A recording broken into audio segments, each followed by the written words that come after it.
Hello all of you, today will discuss about the electrostatics. और electrostatics आपको 12th में chapter number 8 है। तो आज हम देखने वाले हैं कि इलेक्ट्रोस्टैटिक्स क्या है, क्योंकि electrostatics it's a very important chapter. तो यहाँ पे देखो कुछ की पॉइंट्स लिखे मैंने इलेक्ट्रोस्टैटिक्स के। So first one, what is the basic of electrostatics, what is the charges, what is the electric field, what is the electric flux and Gauss's theorem. तो यहाँ पे आपको शायद 11th में भी इलेक्ट्रोस्टैटिक्स चैप्टर था, तो इलेक्ट्रोस्टैटिक्स में भी आपने इलेक्ट्रिक फील्ड, इलेक्ट्रिकल फ्लक्स को आपने देखा होगा। लेकिन यहाँ पे हम फिर से रिवाइज करेंगे। क्यों? क्योंकि जो इंपॉर्टेंट थ्योरम है गॉसियस थ्योरम, तो गॉसियस थ्योरम के लिए हमें इलेक्ट्रिकल फील्ड और इलेक्ट्रिकल फ्लक्स को अंडरस्टैंड करना इंपॉर्टेंट है। तभी हमें गॉसियस थ्योरम क्या होगा, एक अच्छे से अंडरस्टैंडिंग होगा, क्लियर होगा। ठीक है, तो now what is the electrostatics. तो बेसिकली इलेक्ट्रोस्टैटिक्स से दो वर्ड से बना है। First one is electro. Electro means what? Charges. And statics. Statics means what? Rest. तो यहां पे हमें ऐसे चार्जेस की स्टडी करनी है जो चार्जेस आपका रेस्ट पोजीशन पे। Okay, so this one is electrostatics. इसी को हम क्या बोलते हैं? इलेक्ट्रोस्टैटिक्स बोलते हैं। और इसकी जो डेफिनेशन हम ऐसे भी लिख सकते हैं, electrostatics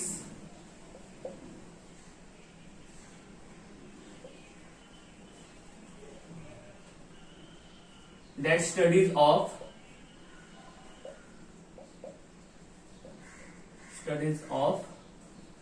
electric charges at rest. Okay, मतलब इलेक्ट्रोस्टैटिक्स मीन्स क्या होता है? ऐसा चार्जेस होता है कि जो आपका रेस्ट पोजीशन पे होता है, इसी को क्या बोलते हैं? इलेक्ट्रोस्टैटिक्स।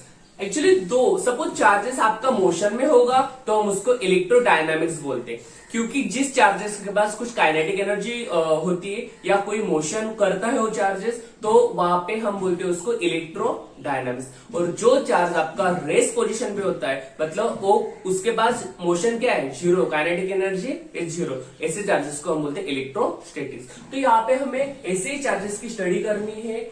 ओके, और इसी चार्जेस के बारे में हमें क्या करना है, यहाँ पे जानना है कि ए चार्जेस का बिहेवियर क्या होता है और गॉसियस थ्योरम में इलेक्ट्रोस्टैटिक्स कैसे काम करता है। Clear? So this one is electrostatics. So now the next point is charge.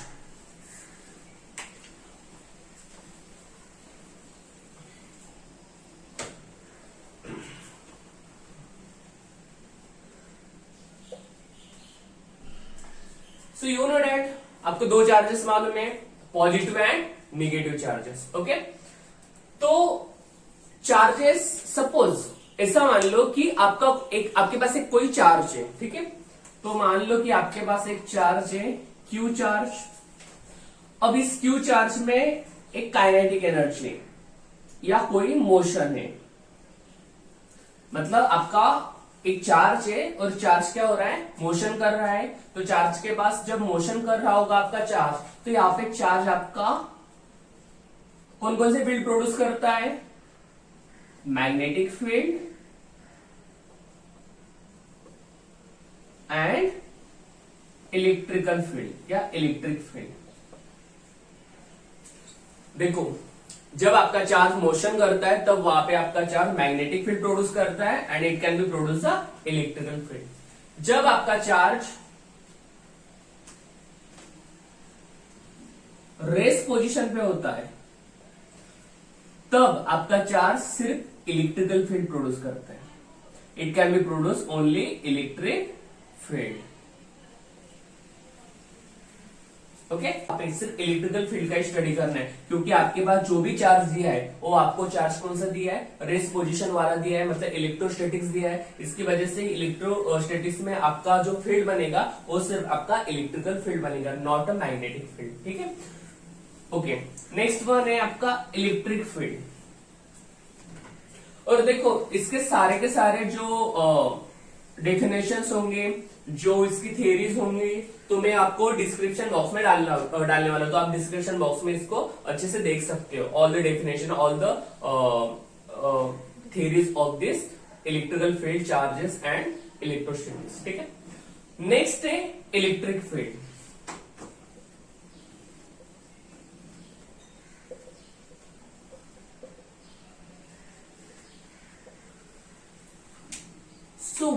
Is the field. तो फील्ड क्या होते हैं? हम देखो कभी कभी बोलते हैं कि ये मेरा एरिया है, मतलब ये मेरी फील्ड है। जैसे कि एग्जांपल मान लो कि अभी देखो आपने क्रिकेट तो देखी होगी, तो क्रिकेट में भी देखो बाउंड्री होती है।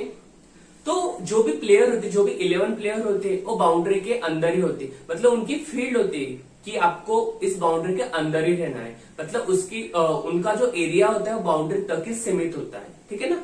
तो वैसे ही देखो किसी का अब मान लो कि इंडिया और पाकिस्तान की भी एक फील्ड है, मतलब एक एरिया है कि ये मेरी बाउंड्री इंडिया की, ये मेरी बाउंड्री पाकिस्तान की। मतलब वहां पे क्या होती है, बाउंड्री फिक्स होती है कि हम उस बाउंड्री के बाहर नहीं जा सकते, उस बाउंड्री के अंदर ही हम वहां पे सेफ रह सकते हैं। समझ में आया? तो फील्ड मतलब क्या होते हैं, एक एरिया होता है। अब देखो यहाँ पे फील्ड किसका है, इलेक्ट्रिक फील्ड है। ओके, मतलब एक चार्ज की फील्ड है। तो यहाँ पे सपोज एग्जांपल मान लो कि मेरे पास एक चार्ज है, एक बड़ा सा क्यू चार्ज है। तो एक क्यू चार्ज अपने अराउंड में एक फील्ड बनाएगा। देखो जितना बड़ा मैग्नीट्यूड होगा चार्ज का, उतनी बड़ी फील्ड होगी। सपोज मेरे पास स्मॉल चार्ज है, एक स्मॉल चार्ज है, एक टेस्ट चार्ज है। तो एक टेस्ट चार्ज में एक फील्ड बनाएगा, लेकिन उसकी फील्ड स्मॉल होगी। स्मॉल क्यों हुई? देखो कंपेयर करो दोनों में, इसका मैग्नीट्यूड इससे बड़ा है और इसका मैग्नीट्यूड इससे स्मॉल है, तो इसने कम फील्ड बनाई। जितना बड़ा चार्ज होगा उतनी बड़ी उसकी क्या होगी, मैग्नेटिक फील्ड होगी। मतलब ये जो चार्ज है ना, उसने एक मैग्नेटिक फील्ड बनाई, तो इस चार्ज की मैग्नेटिक फील्ड कहां तक होगी, इस पॉइंट तक होगी, इस सरफेस तक होगी, इसके बाहर के सरफेस तक नहीं होगी। ठीक है, सो this one is a electric field. हम इसी को क्या कहते हैं, इलेक्ट्रिक फील्ड कहते हैं। तो यहाँ पे देखो इलेक्ट्रिकल फील्ड में सपोज ये जो चार्ज है, अब देखो किसी यूनिट चार्ज को मैं यहां पे रखता हूं,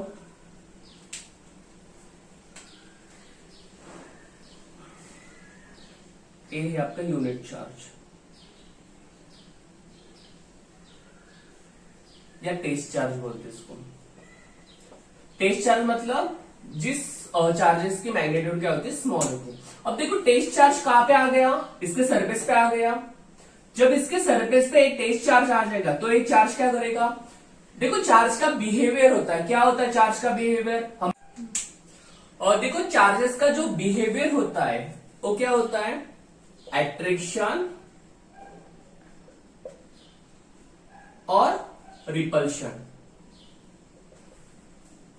चार्ज कब एट्रैक्शन होता है, कब रिपल्शन होता है, हमने कूलम्ब्स लॉ देखा है कि जब दो पॉजिटिव चार्जेस होते हैं, सपोज यहां पे दो पॉजिटिव चार्जेस है, तो दोनों पॉजिटिव चार्जेस रहेंगे, मतलब लाइक चार्जेस इज रिपल्शन, तो दोनों का डिस्टेंस r होगा। अब देखो दोनों पॉजिटिव चार्जेस, तो यहां पे क्या होगा, रिपल्शन होगा। ठीक है, सपोज एक चार्जेस आपका प्लस क्यू और एक चार्जेस आपका माइनस क्यू। अब देखो यहाँ पे एक प्लस क्यू, यहाँ पे माइनस क्यू, मतलब ये अनलाइक चार्जेस हुए, तो अनलाइक चार्जेस में हमेशा क्या होता है, एट्रैक्शन होता है।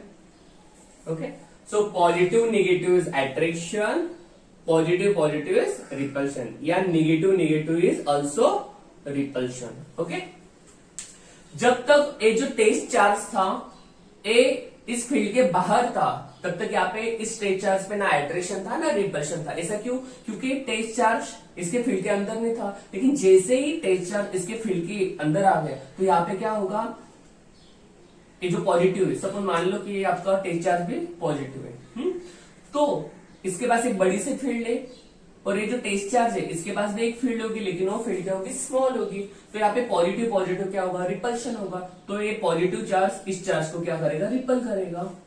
ओके, और यहाँ पे सपोज यहाँ पे निगेटिव चार्ज होता, तो ये क्या होता है, ये एट्रैक्शन होता, किसके पास, प्लस क्यू के पास। तो this is known as the electric field. Okay, तो ये तो हुआ electrical field, and this one is Coulomb's law. तो बेसिकली आपको इलेक्ट्रिकल फील्ड क्लियर हुई होगी कि इलेक्ट्रिकल फील्ड मतलब क्या होती है कि किसी चार्ज का एक एरिया, जितना चार्ज का मैग्नीट्यूड होता है उतनी उसकी बड़ी फील्ड होती है। स्मॉल इलेक्ट्रिक चार्ज होगा तो उसकी जो फील्ड होगी, जो एरिया भी होगा वो क्या होगा, स्मॉल होगा। ठीक है,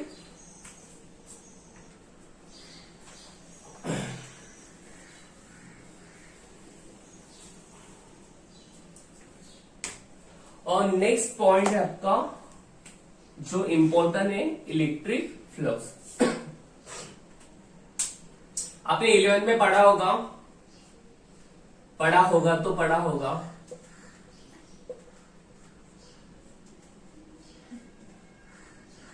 इलेक्ट्रिक फ्लक्स।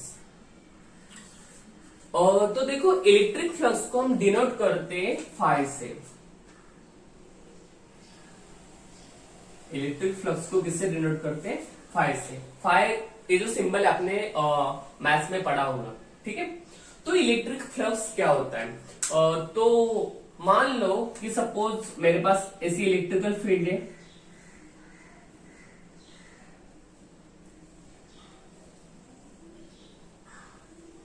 क्या है मेरे पास इलेक्ट्रिक फील्ड है, और इलेक्ट्रिकल फील्ड की डायरेक्शन कहां पे जा रही है? इस तरफ जा रही है, ठीक है। अब देखो इस इलेक्ट्रिकल फील्ड के अंदर मैं क्या करता हूं, एक ऑब्जेक्ट को रखता हूं, मतलब इतने ऑब्जेक्ट को रखा मैंने, इस ऑब्जेक्ट को रखा, ठीक है। तो इस ऑब्जेक्ट में से इलेक्ट्रिकल फील्ड लाइंस बाहर निकल रही है। देखो कितनी इलेक्ट्रिकल फील्ड लाइंस निकल, 1 2 3 4 5, इतनी इलेक्ट्रिकल फील्ड लाइंस क्या हो रही है? इस सरफेस एरिया से या इस ऑब्जेक्ट के सरफेस से बाहर निकल रही है। यही क्या होता है? फ्लक्स होता है। तो हम फ्लक्स की डेफिनेशन ऐसे भी लिख सकते हैं, the number of electric field lines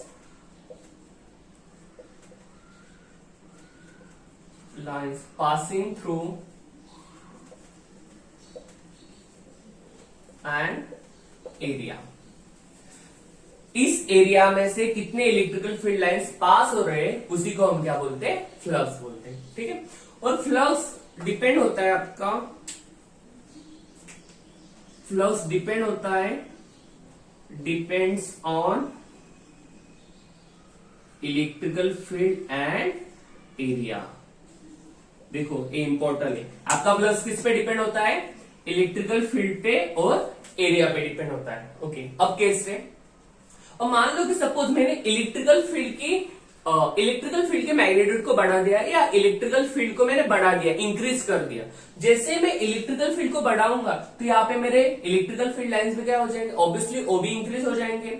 जैसे कि हम एग्जांपल लेते हैं कि सपोज मुझे फैन, जब मैं फैन को ऑन कर रहा हूं तो मुझे अभी फैन की जो एयर है वो ज्यादा चाहिए, तो मैं क्या करता हूँ? वहां पे वोल्टेज को बढ़ा देता हूँ, सिंपल। तो वोल्टेज को बढ़ाऊंगा तो वहां पे मेरा करंट बढ़ेगा, तो वहां पे मेरा फैन ज्यादा मोशन होगा, ठीक है। तो वो एक दूसरे के क्या है? वोल्टेज और करंट एक दूसरे के डायरेक्टली प्रोपोर्शनल है। तो वैसे यहाँ पे जैसे मैं इलेक्ट्रिकल फील्ड को इंक्रीज कर रहा हूं, तो इलेक्ट्रिकल फील्ड को मैं जैसे इंक्रीज करूंगा तो यहाँ पे इलेक्ट्रिकल फील्ड लाइंस उतने ज्यादा क्या हो जाएंगे? इंक्रीज हो जाएंगे, ठीक है। और इलेक्ट्रिकल फील्ड को जब मैं डिक्रीज करूंगा तो वहां पे भी क्या हो जाएंगे? इलेक्ट्रिकल फील्ड लाइंस कम हो जाएंगे। तो वहां पे मतलब जैसे इलेक्ट्रिकल फील्ड लाइंस आपके इंक्रीज हुए तो वहां पे आपका फ्लक्स भी क्या होगा? इंक्रीज होगा। तो मैं यहाँ पे ऐसे लिख सकता हूं कि phi is directly proportional to E. Okay, next, अब मान लो कि सपोज, और मैंने यहाँ पे एक सरफेस को रख दिया, एक छोटा सा सरफेस है, ये आपका एरिया सरफेस है 1 नंबर का, और ये आपका सपोज सरफेस आपका 2 नंबर का, ठीक है। अब देखो दोनों में कंपेयर करो, जो इसका एरिया बड़ा है 1 नंबर का, और 2 नंबर का जो ऑब्जेक्ट है उसका सरफेस एरिया स्मॉल है। तो देखो इलेक्ट्रिकल फील्ड लाइंस किसमें ज्यादा है? ऑब्वियसली इसमें 1 में, ओके। और इलेक्ट्रिकल फील्ड लाइंस कम किसमें? 2 में। तो जितना एरिया बढ़ा तो उतना फ्लक्स भी बढ़ा, ऑब्वियसली ये तो कॉमन सेंस की बात है ना। इसका एरिया बढ़ा तो यहाँ पे इलेक्ट्रिकल फील्ड लाइन ज्यादा है। इलेक्ट्रिकल फील्ड लाइन से मतलब क्या होता है आपका? The total number of electrical field lines passing through an area, वही क्या होता है आपका? फ्लक्स होता है। यहाँ पे द नहीं बोल सकते, यहाँ पे टोटल बोल सकते हैं, total number of electrical field line. तो और एक बात हम ऐसे भी समझ सकते हैं इसको कि सपोज यहाँ पे सपोज आपका चार्ज है, ठीक है, और यहाँ पे चार्ज से आपकी इलेक्ट्रिकल फील्ड लाइन ऐसे बाहर निकल रही है।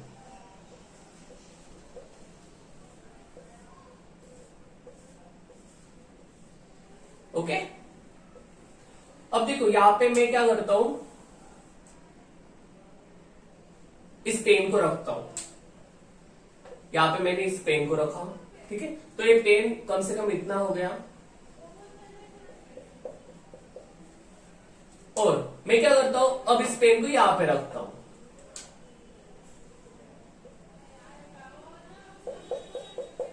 देखो मैंने वही पेन लिया, ओके, तो यहां पे देखो जैसे जैसे मैं इस पेन को इसके नजदीक ला रहा हूं तो यहां पे इलेक्ट्रिकल फील्ड लाइंस क्या है, मेरी ज्यादा है, और जैसे जैसे इस पेन का डिस्टेंस और इस इलेक्ट्रिकल फील्ड का डिस्टेंस दूर है, डिस्टेंस ज्यादा है, तो यहाँ पे क्या हुआ, यहाँ पे इलेक्ट्रिकल फील्ड लाइंस कम है, ठीक है, मतलब इलेक्ट्रिकल फ्लक्स डिपेंड्स होता है आपका एरिया पे भी।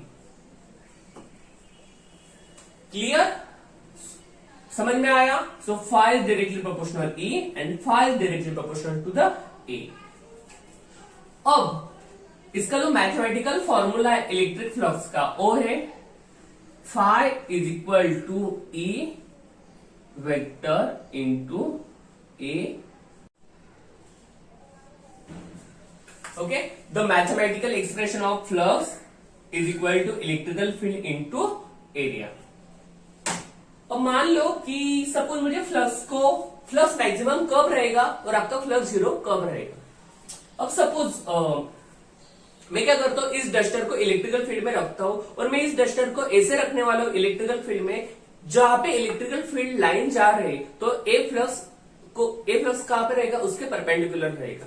तो यहाँ पे मैं क्या करता हूँ, इलेक्ट्रिकल फील्ड लाइंस की डायरेक्शन कैसे ऐसे जा रही है, आपको एरो दिख रहा है, तो मैं अब क्या कर रहा हूँ, इस डस्टर को ऐसे रख रहा हूँ इलेक्ट्रिकल फील्ड लाइंस में कि ये डस्टर का जो प्लेन है वो कहां पे रहेगा, इलेक्ट्रिकल फील्ड लाइंस के परपेंडिकुलर रहेगा।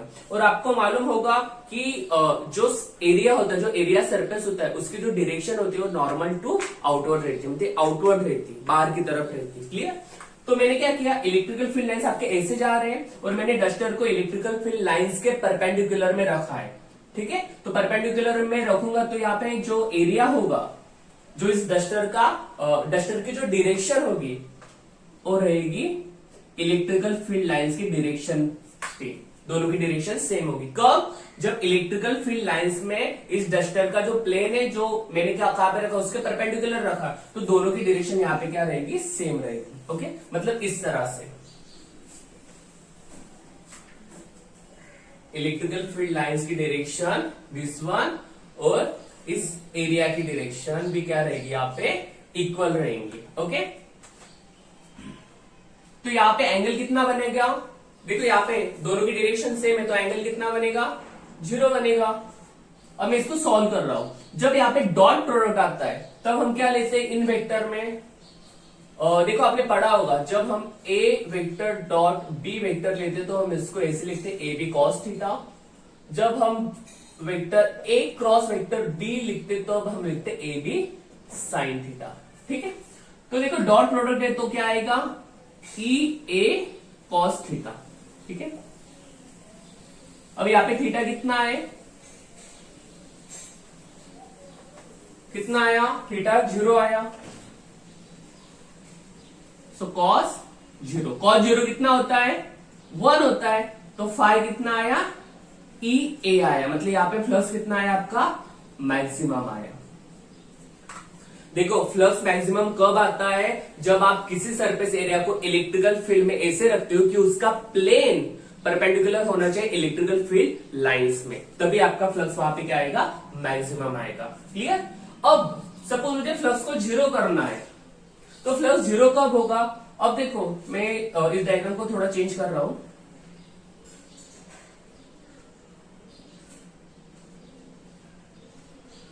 अब मैं क्या कर रहा हूं, इस सरफेस को इलेक्ट्रिकल फील्ड लाइंस के पैरेलल में रखने वाला हूं, मतलब ऐसे रखने वाला हूं, इस तरह से। तो मैंने क्या किया, इलेक्ट्रिकल फील्ड लाइंस में इस डस्टर को इसके पैरेलल में रखा, तो ये पैरेलल में होगा तो इसकी डायरेक्शन कहां पे होगी, आउटवर्ड रहेगी, ऊपर की तरफ। और इलेक्ट्रिकल फील्ड लाइंस आपके कैसे जा रहे रे, इस तरफ जा रहे, तो दोनों के बीच में एंगल कितने का बनेगा, 90 डिग्री बनेगा, तो यहाँ पे थीटा कितना होगा, 90 डिग्री होगा, ठीक है। तो मैं इस इक्वेशन को पूरा करता हूं, देखो फॉर्मूला क्या अपने पास, phi is equal to E A cos theta, phi is equal to E A cos theta, so phi E A cos theta कितना हुआ यहाँ पे 90 डिग्री हुआ। सो फाई ई ए कॉस 90 कितना होता है, कॉस 90 होता है आपका 0 होता है। तो फाई कितना आएगा यहाँ पे प्लस आएगा आपका 0। सो सिंपल, जब हमने डस्टर को पैरेलल रखा इलेक्ट्रिकल फील्ड लाइंस में तो मुझे फ्लक्स क्या मिला, यहाँ पे 0 मिला। Clear. So this is the electric flux and the it's very important formula of phi is equal to vector E dot vector A. आप इसको अच्छे से नोट कर लो। तो वैसे तो मैं आपको डिस्क्रिप्शन में ऑल नोट्स प्रोवाइड ही करने वाला हूं।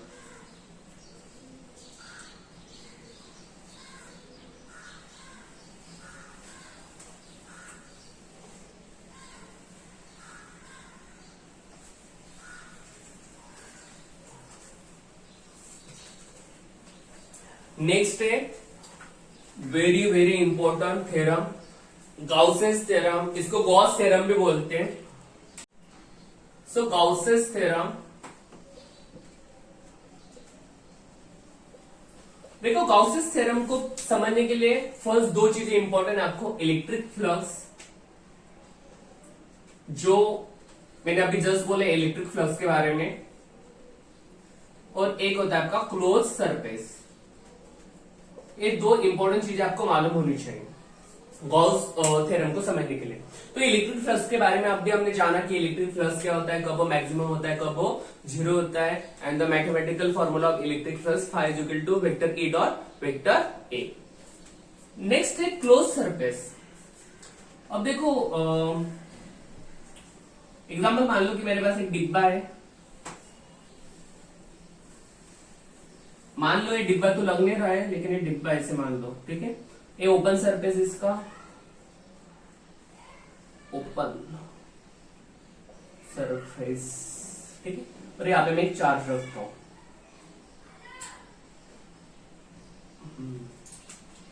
देखो एक्चुअली एक पॉइंट आपको इलेक्ट्रिकल फील्ड में बताना चाहिए था, वो मैं अभी आपको बोलता हूं कि जो इलेक्ट्रिकल फील्ड में सपोज आपके पास पॉजिटिव चार्ज है, जब आपके पास पॉजिटिव चार्ज होता है तो पॉजिटिव चार्ज में जो इलेक्ट्रिकल फील्ड लाइंस निकलती है वो आउटवर्ड रहती है।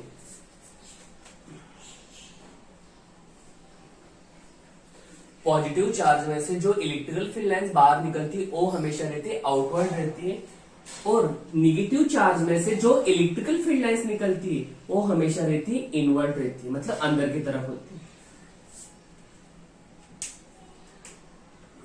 Outward and this one is inward. ठीक है, तो ये दो पॉइंट आपको ध्यान में रखना है। तो इसलिए हम लेते हैं ना कि जब दो चार्जेस होते हैं plus Q and minus Q, तो पॉजिटिव से चार्ज इलेक्ट्रिकल फील्ड लाइंस निकलती है इस तरह से, यहां से इलेक्ट्रिकल फील्ड लाइंस बाहर निकली और नेगेटिव चार्ज में इलेक्ट्रिकल फील्ड लाइंस क्या हुई, इनवर्ट हुई, अंदर की तरफ है। ठीक है,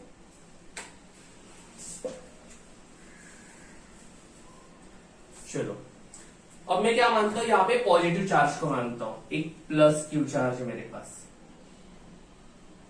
ठीक है, अब देखो पॉजिटिव चार्ज क्या बोला मैंने, पॉजिटिव चार्ज से जो भी इलेक्ट्रिकल फील्ड लाइंस निकलती है वो बाहर की तरफ निकलती है, तो यहां से जो भी लाइंस निकलेंगे इसे बाहर की तरफ निकलेंगी, क्योंकि चार्ज आया तो इलेक्ट्रिकल फील्ड लाइंस ऑब्वियसली वहां पे आए। तो सपोज इस चार्ज को बाहर निकलना है तो ये चार्ज कहां से निकलेगा, यहाँ पे तो सब लॉक है, ओपन सरफेस से चार्ज बाहर निकल सकता है। ठीक है, लेकिन यहाँ पे मुझे चाहिए क्लोज सरफेस चाहिए, तो मैं इसको क्या करता हूं, लॉक कर देता हूं। अब देखो ये चार्ज क्या हो गया, क्लोज हो गया। ठीक है, तो इसी को हम बोलते हैं क्लोज सरफेस।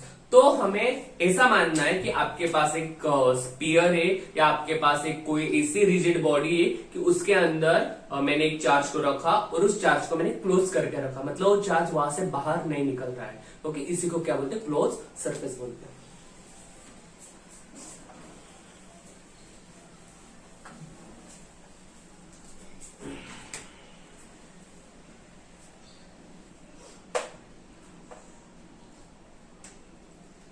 चलो यहाँ पे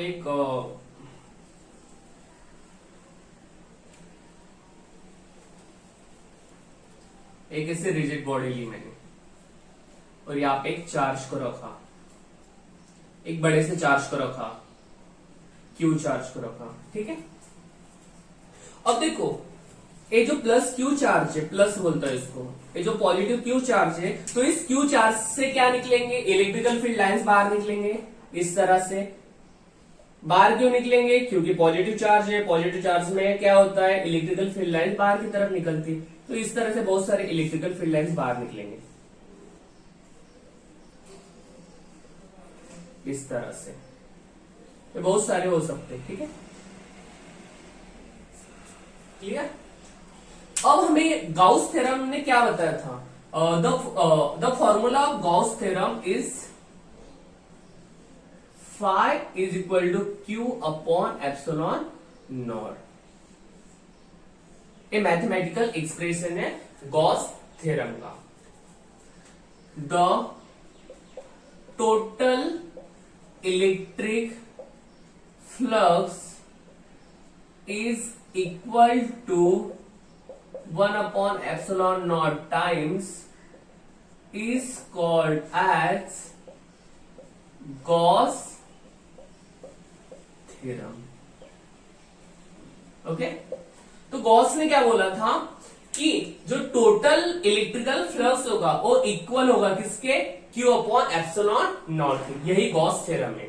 ओके, मतलब यहाँ पे देखो, एक मैंने एक सरफेस लिया, सरफेस में एक चार्ज को रखा, एक पॉजिटिव चार्ज को रखा, ठीक है।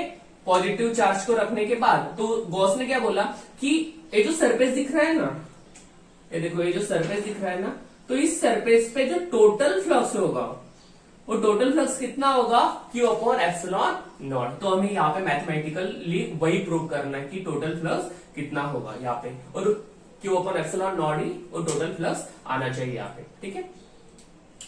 तो यहाँ पे मैं क्या करता हूं, यहाँ पे एक छोटा सा पॉइंट ले लेता हूं, यहाँ पे लेता हूं सपोज, कौन सा भी पॉइंट ले सकते हो आप, ओके, एट पॉइंट ए लेता हूं, ठीक है। तो मैं फर्स्ट क्या करता हूं कि इस छोटे से सरफेस पे कितनी इलेक्ट्रिकल फील्ड है, ओके, क्योंकि देखो हर एक पॉइंट में इलेक्ट्रिकल फील्ड तो होगी, क्योंकि ये सारे के सारे सरफेस में एक इलेक्ट्रिकल फील्ड है।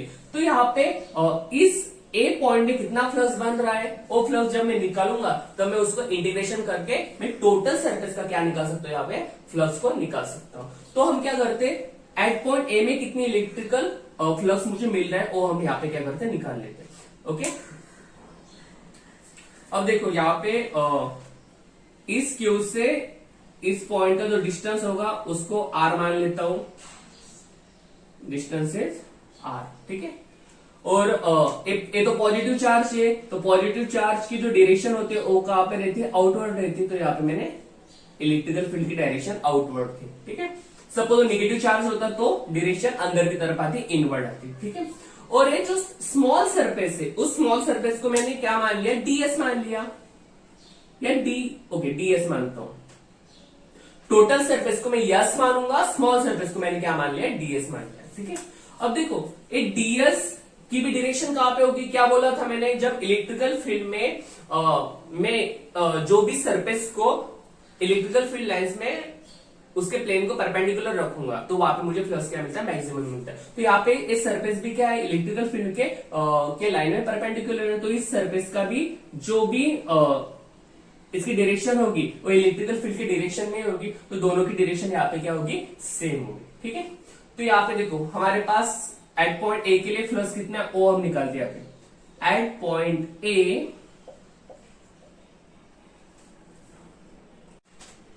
इलेक्ट्रिक फ्लक्स इज, तो इलेक्ट्रिक फ्लक्स का फॉर्मूला लिख लो, क्या है formula, phi is equal to E dot S. देखो आपको यहाँ पे कंफ्यूज नहीं होना है, लास्ट टाइम मैंने इलेक्ट्रिक फ्लक्स में कैपिटल ए लिखा था एरिया के लिए, लेकिन यहाँ पे मैं यस लिखता हूं, कोई प्रॉब्लम नहीं ना, yes is the surface, A is the area, okay. तो यहाँ पे मैं इस सरफेस को कैपिटल यस मानता हूँ, टोटल सरफेस को, और स्मॉल सरफेस को मैंने क्या मान लिया, डीएस मान लिया। यहाँ पे मैंने डीएस क्यों लिखा, क्योंकि एट पॉइंट ए की बात चल रही है, तो एट पॉइंट ए में सरफेस कितना है आपका, डीएस है, ओके। तो यहाँ पे डीएस आएगा। देखो स्मॉल सरफेस से तो आपका फ्लक्स भी क्या आएगा, स्मॉल आएगा, क्योंकि देखो इलेक्ट्रिक फ्लक्स में हमने क्या पढ़ा था कि सपोज स्मॉल रीजन है तो स्मॉल रीजन में कम इलेक्ट्रिकल फील्ड लाइन जाएंगे, तो वहां पे फ्लक्स भी क्या होगा, कम होगा। बड़ा एरिया है तो वहां पे इलेक्ट्रिकल फील्ड लाइन जाएंगे, ज्यादा जाएंगे तो वहां पे फ्लक्स भी क्या होगा आपका ज्यादा होगा। तो यहाँ पे देखो सरफेस आपका स्मॉल है लेकिन आपका फ्लक्स भी क्या होगा स्मॉल होगा, तो यहाँ पे मैं d5 लिखता हूं। क्लियर। और यहाँ पे E जो आपकी इलेक्ट्रिकल फील्ड है, तो यहाँ पे हर एक पॉइंट में आप कौन सा भी पॉइंट लो, मैं ए पॉइंट ले सकता हूं, ए पॉइंट्स आप कौन सा भी पॉइंट लो, तो यहाँ पे आपको इलेक्ट्रिकल फील्ड क्या मिलेगी कांस्टेंट मिलेगी।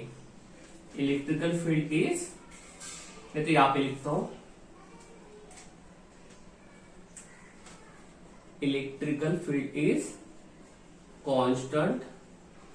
ठीक है, तो इलेक्ट्रिकल फील्ड कांस्टेंट रहेगी यहाँ पे हर एक पॉइंट में। Okay, next one. अब देखो यहाँ पे डॉट प्रोडक्ट आया है, जब डॉट प्रोडक्ट आता है तो हम कौन सा फॉर्मूला लिखते हैं, A B cos theta.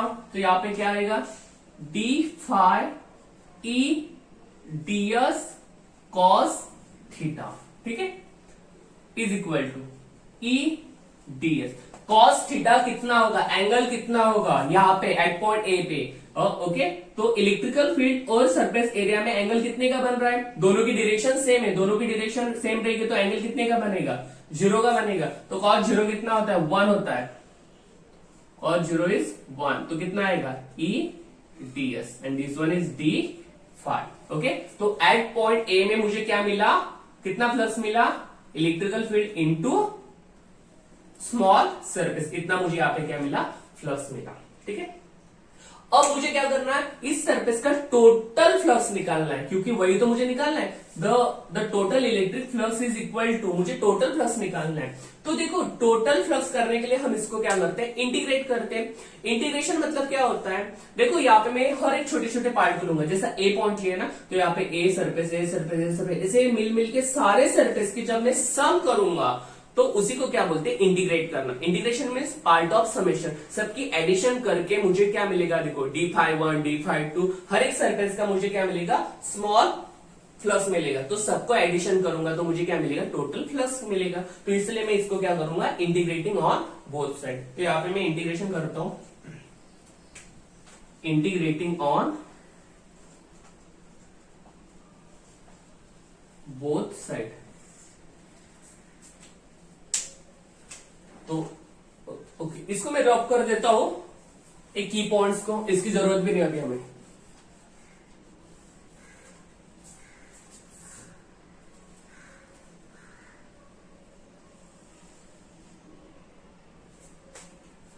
Okay, so integration D phi is equal to integration E D S. Okay okay, integration D phi मतलब क्या होगा phi. Okay, electrical field E तो क्या है कांस्टेंट है, तो कांस्टेंट टर्म हमेशा क्या होती है बाहर निकलती है, तो ई को मैंने बाहर निकाला, इंटीग्रेशन में क्या बचा आपका डीएस बचा। So DS is a small surface and integration DS means what a total surface. सब डीएस को, सारे डीएस को मैं जब मिलाऊंगा तब मुझे क्या मिलेगा टोटल सरफेस मिलेगा। तो मैं इसको ऐसे भी लिख सकता हूं phi is equal to E S. Okay, क्योंकि integration DS is equal to S. Okay, अब देखो E is the electrical field, S is the surface. आप यहाँ पे और एक डायग्राम को भी बना सकते हो इस तरह से। देखो ए डायग्राम और ए डायग्राम भी सेम है। मैंने यहाँ पे देखो एक स्फीयर बनाया, स्फीयर में मैंने यही चार्ज रखा प्लस क्यू। ठीक है, तो इस प्लस क्यू से भी क्या निकलेंगे बहुत सारे इलेक्ट्रिकल फील्ड लाइंस निकलेंगे।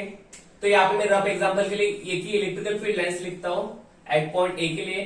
तो यहाँ पे इलेक्ट्रिकल फील्ड मिली मुझे ई एंड एरिया मिला मुझे सरफेस एरिया इज डीएस, दोनों की डायरेक्शन सेम। ठीक है, तो यहाँ पे देखो इलेक्ट्रिकल फील्ड का फॉर्मूला क्या होगा, तो इलेक्ट्रिकल फील्ड का फॉर्मूला होता है 1/4 pi epsilon not Q upon R square into S. This is the formula of electric field.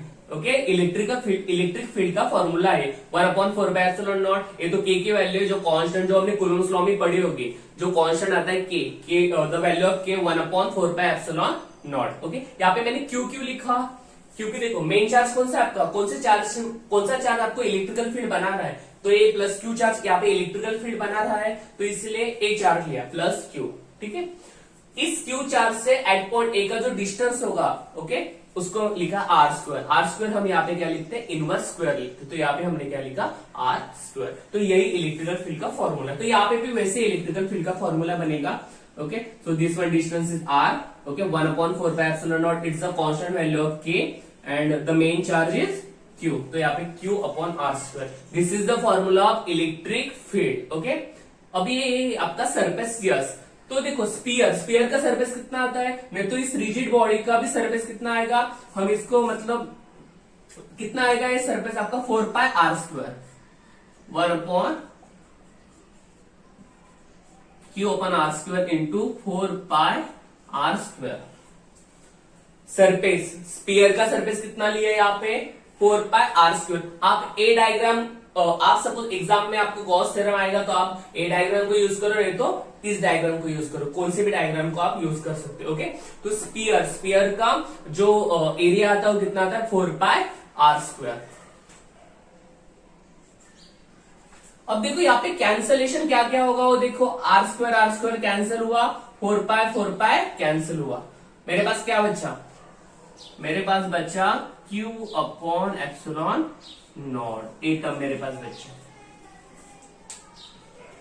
phi is equal to q/ε0, hence the proof। तो यही आपका क्या होता है, गॉस थ्योरम होता है। ओके, आप इसको अच्छे से नोट कर लो।